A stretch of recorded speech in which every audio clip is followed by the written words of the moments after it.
Chers frères et sœurs en Christ, bonjour. Soyez les bienvenus encore une fois. Et cette fois-ci, nous allons parler d'un thème à propos de Marie. Et comme vous le savez, Marie, c'est celle qui a porté Jésus-Christ dans son sein. Et c'est à travers Marie que Jésus-Christ est né dans ce monde. Il est venu dans ce monde. Et donc, aujourd'hui, nous allons parler de ce thème à propos de Marie. Qui est Marie, véritablement.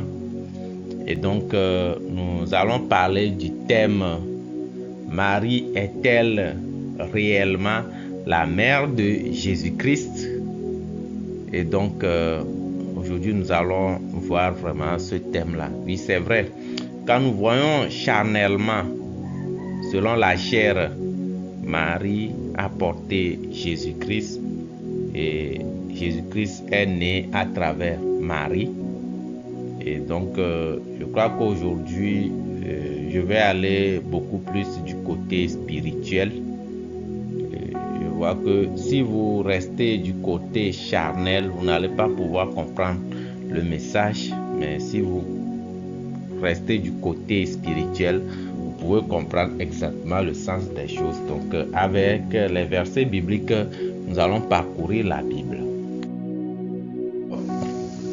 La considération qui est donnée à Marie aujourd'hui par certains chrétiens, c'est quel genre de considération? Alors, beaucoup considèrent Marie comme la mère de Jésus. Et aussi, il y a le terme qui est utilisé, mère de Dieu. C'est-à-dire que Marie est mère de Dieu, mère de Jésus-Christ, mère de Dieu. Et donc, nous allons voir, est-ce qu'il y a ce terme-là vraiment dans la Bible? Et aussi, elle est considérée comme quoi intermédiaire entre les hommes et Jésus-Christ. Et donc, certains expliquent le fait qu'on adresse des prières à Marie et en disant que si on voudrait aller au Fils, alors comme vraiment ce ne serait pas facile d'aller directement au Fils, alors on peut s'adresser à la mère pour parvenir au Fils. Donc l'explication qui est donnée au fait que Marie, on doit l'adresser des prières. Donc c'est ça l'explication de beaucoup de gens. Donc c'est pour cela qu'il y en a qui font la prière à Marie pour trouver la faveur auprès de Jésus-Christ. Et aussi, elle est l'être, donc on peut prier à Marie et pour que Dieu puisse nous écouter facilement. Et aussi, beaucoup la considèrent comme vierge, même si elle a donné naissance à Jésus-Christ. Et donc, beaucoup considèrent qu'elle est vierge, c'est-à-dire qu'après la naissance de Jésus-Christ même, elle n'a pas eu d'enfant. Donc, nous allons vraiment parcourir la Bible pour voir la vérité à propos de tous ces points et corriger vraiment notre adoration, puisque la Bible nous dit: vous connaîtrez la vérité et la vérité vous affranchira. Donc, si vous ne connaissez pas la vérité, vous allez vivre dans le mensonge. Lorsque nous voyons la rencontre entre l'ange et Marie, l'ange de Dieu, lorsque l'ange de Dieu était venu rencontrer Marie, et donc on va lire un peu leur conversation. Dans Luc chapitre 1, à partir du verset 28 à 31, on dit: l'ange entra chez elle et dit: je te salue, toi à qui une grâce a été faite. Donc ici on dit une grâce a été faite. Le Seigneur est avec toi. Le verset 29. Troublé par cette parole, Marie se demandait ce que pouvait signifier une telle salutation. L'ange lui dit: ne crains point, Marie, car tu as trouvé grâce devant Dieu. Donc 2 fois l'ange a utilisé le mot grâce. Ça veut dire que Marie porter l'enfant Jésus, c'est une grâce. Donc le verset 38 dit: et voici, tu deviendras enceinte et tu enfanteras un fils et tu lui donneras le nom de Jésus. Vous voyez, ici le fait que Marie porte Jésus-Christ dans son sein, c'est une grâce. La grâce, ça veut dire... Qu'est-ce qu'on appelle la grâce? La grâce, ça veut dire que c'est un don immérité. C'est-à-dire que Marie ne méritait pas porter Jésus-Christ. Donc ce n'est pas un mérite, ce n'est pas quelque chose que Marie devait forcément porter Jésus-Christ. Ça veut dire quoi? On peut trouver aussi d'autres personnes qui doivent porter, qui peuvent porter Jésus-Christ, mais Marie a été choisie. Donc elle a trouvé la grâce. Donc le fait de porter Jésus-Christ dans son sein, c'est une grâce. Et donc Marie elle-même, elle n'a jamais imaginé porter Jésus-Christ dans son sein. Donc elle répond en disant, Marie dit dans Luc 1 verset 38, Marie dit: je suis la servante du Seigneur, qu'il me soit fait selon ta parole. Et l'ange la quitta. Donc l'ange la quitta au moment où elle disait ceci: je suis la servante du Seigneur. La servante du Seigneur, c'est quoi? Donc le Seigneur, c'est qui? C'est Jésus-Christ. C'est Dieu. Donc elle est la servante du Seigneur. Elle est la servante de Dieu. Et donc, pour comprendre aussi une chose, lorsque vous fouillez dans la Bible, vous allez voir que Jésus-Christ n'a jamais appelé Marie mère.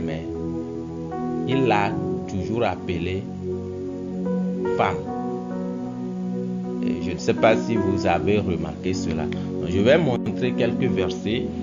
Et dans Jean chapitre 2, le verset 4, Jésus lui répondit: femme, qu'y a-t-il entre moi et toi? Mon heure n'est pas encore venue.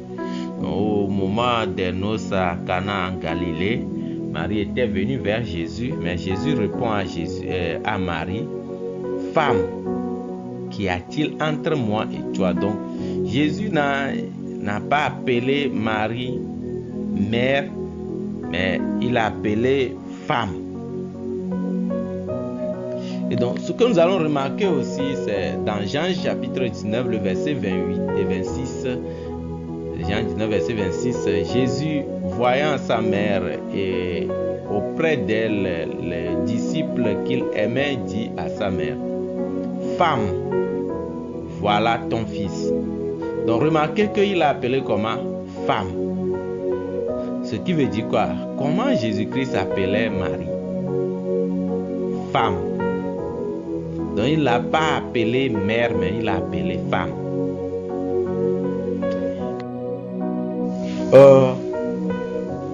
Un jour, les gens étaient venus vers Jésus-Christ pour lui dire que non, voilà, il y a ta mère, tes frères sont venus. Alors en ce moment, Jésus-Christ disait: qui est-ce qu'on devait appeler mère? Qui est-ce que lui l'appelle mère? Qui est-ce qu'il l'appelle frère? On dit quoi? Marc chapitre 3, le verset 33 à 35, que je vais lire. Et il répondit: qui est ma mère et qui sont mes frères? Puis jetant les regards sur ceux qui étaient assis tout autour de lui, voici, dit-il, ma mère et mes frères.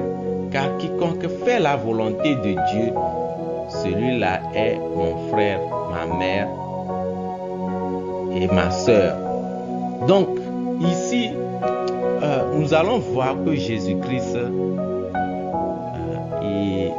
il dit ceci: qui est ma mère? qui est vraiment la mère de Jésus-Christ? Que celui-là qui fait sa volonté. Pour Jésus, ce n'est pas Marie qui est sa mère. Donc, vous voyez que les gens étaient venus vers Jésus-Christ pour lui dire quoi? Jésus, il y a ta mère, tes frères, tes soeurs. Donc, eux, ils sont en train de parler de quoi? De la mère biologique. C'est-à-dire que Jésus-Christ est né charnellement de Marie. Et ils sont en train de parler de quoi? Des frères, des sœurs que Marie a enfantés après Jésus. Mais Jésus-Christ ne voyait pas cela sous cet angle. Jésus-Christ voyait plutôt celui que lui peut appeler mère. C'est celui-là qui fait la volonté de Dieu. Ça veut dire quoi? Toi aussi, tu peux être appelé mère de Jésus. Tu peux être appelé frère de Jésus, sœur de Jésus. Qui? Celui-là qui fait la volonté de Dieu. Alors, comprenez qu'aujourd'hui, ce serait vraiment erroné d'appeler Marie mère de Jésus, parce que Jésus-Christ lui-même, il dit que non, celui qu'on doit appeler sa mère, c'est celui-là qui fait sa volonté. Donc, ce qui veut dire quoi? Si toi aussi tu fais la volonté de Dieu, tu es la mère de Jésus. Tu es la sœur de Jésus. Tu es le frère de Jésus.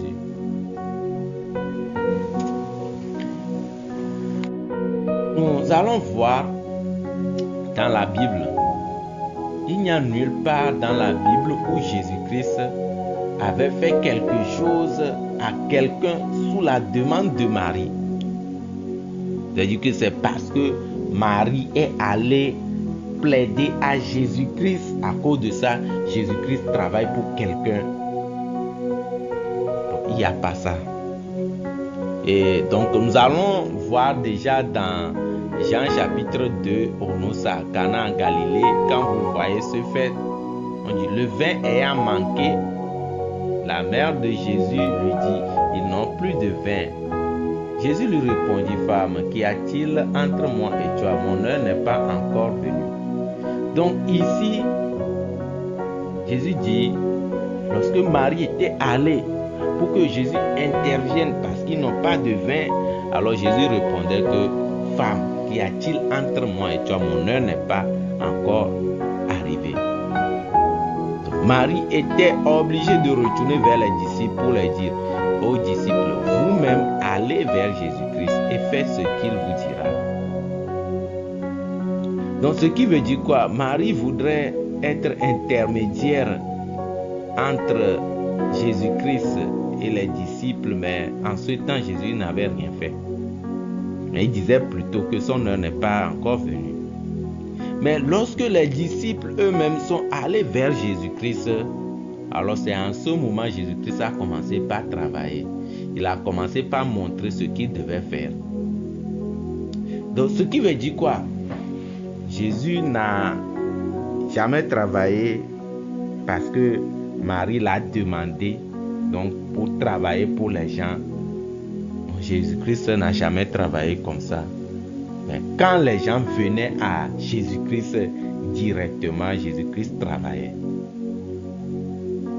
Donc le fait, la conception qui dit que non, nous devons passer par Marie pour aller à Jésus-Christ n'est pas biblique, elle est erronée, c'est pas vrai.